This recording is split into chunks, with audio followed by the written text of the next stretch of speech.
మనతో పాటు డాక్టర్ సుధీర్ ధారా గారు ఉన్నారు. Welcome sir once again. Hi అండి. సార్ ఇప్పుడు చాలా మందికి కామన్ యాక్టివిటీస్ కొన్ని చెప్తాను. దానివల్ల ఒళ్ళంతా పట్టేసినట్టు పెయిన్, క్రానిక్ పెయిన్ వచ్చినట్టు అనిపిస్తుంది.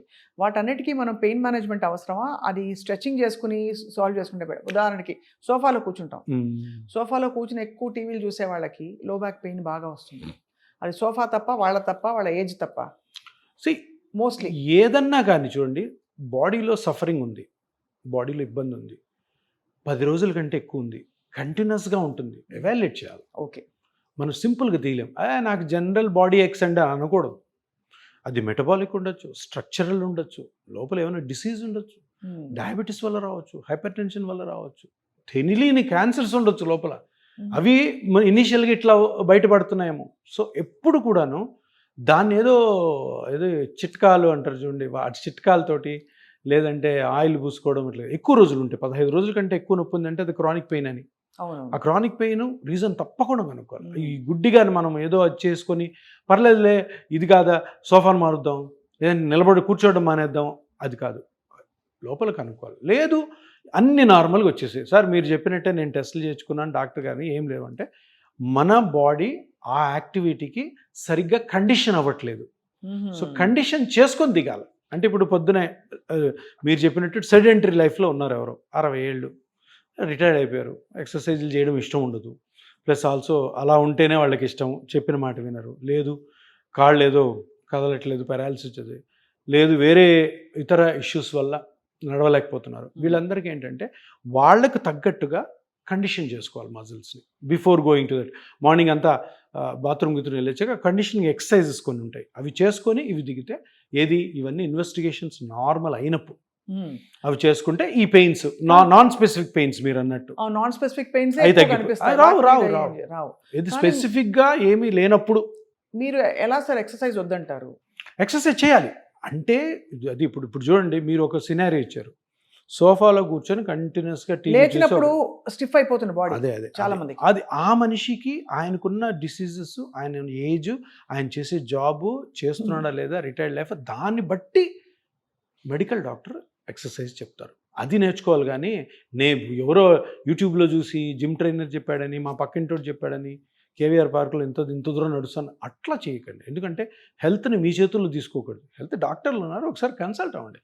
సార్ ఈ పరిస్థితి నాకుంది, ఎలా చేయమంటారు ఎక్సర్సైజ్ అని వాళ్ళు కరెక్ట్ చెప్తారు. సో మరి వెయిట్ లాస్ అవ్వదలుచుకున్న వాళ్ళకి ఎక్సర్సైజ్ మీరు అంటే డాక్టర్ ఓకే చెప్తే చేయొచ్చు. కానీ ఒకటి వెయిట్ లాస్ అన్నది పెద్ద బిజినెస్ అండి.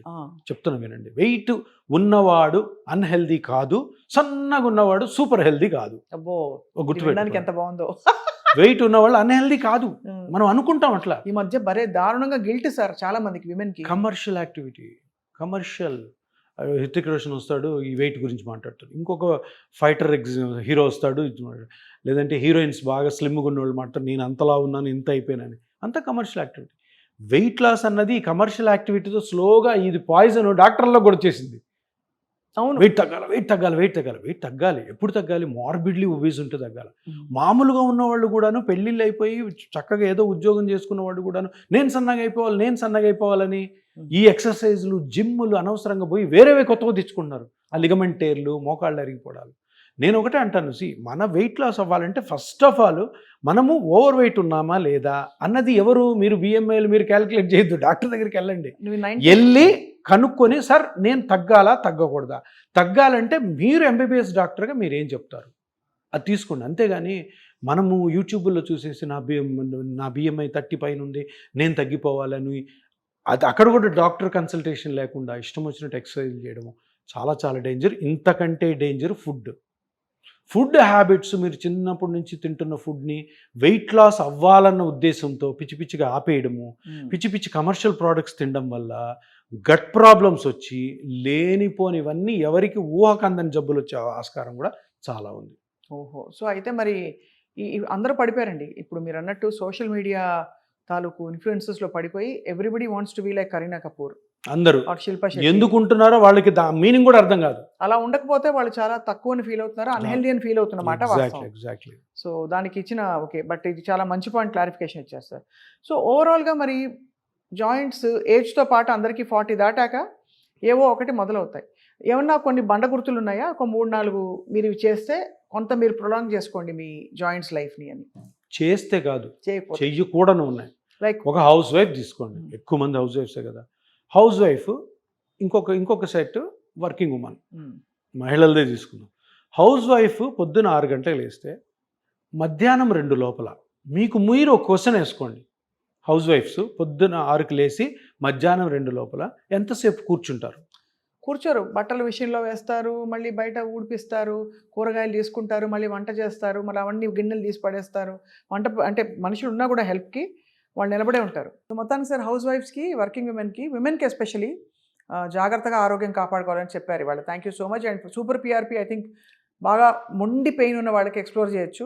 మూడో విషయం మేము తెలుసుకుంది ఏంటంటే దట్ PRP అండ్ ఇది పెయిన్ మేనేజ్మెంట్ ట్రీట్మెంట్స్ అన్నీ చాలామందికి పనిచేస్తున్నాయని చెప్పి విజ్ఞులు కూడా ఇప్పుడు ఒప్పుకుంటున్న పరిస్థితి. ఎక్సలెంట్గా పనిచేస్తున్నాం. ఇదొక మంచి పరిణామం ఇప్పుడు. అదే. ఎందుకంటే అథారిటీస్ కూడా ఓకే చేసాయి. ఓకే. అథారిటీస్ ఓకే చేసాయి అంటే ఇంకెవరికి ఏ డౌట్లు ఉండదు. తప్పకుండా PRP గురించి అందరూ తెలుసుకోవాలి. జనరల్ పబ్లిక్, అదే డాక్టర్లు కూడా తీసుకొని ఇది దాని ప్రాపర్ అడ్వైస్ తీసుకొని ప్రాపర్ డాక్టర్ దగ్గర చేసుకోండి, ఎక్సలెంట్గా ఉంటారు. Thank you very much doctor Sudheer గారు. బికాస్ రెవల్యూషనరీ కాన్సెప్ట్స్ ఉంటాయి ఇవి. ఎక్సర్సైజ్ అక్కర్లేదు, ఇవన్నీ విని చాలామంది హర్షిస్తారు. లావుగా ఉన్న వాళ్ళందరూ అన్హెల్దీ కాదు, సన్నగా ఉన్నారని చెప్పి హెల్దీ అని అనుకోవద్దు. కాబట్టి ఇవన్నీ కొత్త కొత్త ప్రమాణాలు మనమే పెట్టుకుందాం ఇంకా రాబోయే కాలం కోసం. Thank you so much sir. నమస్తే. నమస్తే.